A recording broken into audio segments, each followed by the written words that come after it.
Once upon a time, a boy and his cat set out to explore the mysterious Amazon forest.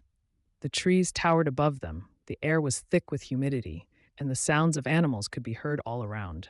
Look, Kitty, a beautiful parrot, the boy exclaimed, pointing to the colorful bird. The parrot squawked loudly, causing Kitty to jump in surprise. The boy and his cat giggled as they watched the family of monkeys swinging from tree to tree.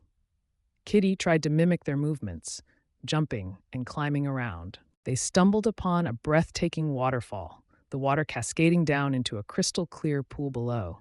Colorful butterflies danced around, adding to the magical scene. Suddenly, the boy spotted a snake slithering through the leaves, its scales blending in perfectly with the surroundings. Kitty hissed, and the boy quickly pulled her away. After a long day of exploring, the boy and Kitty found a cozy spot under a giant canopy of trees. They curled up together, listening to the sounds of the forest. As the sun set, the boy and Kitty drifted off to sleep, dreaming of the magical creatures and beautiful sights they had encountered in the Amazon forest.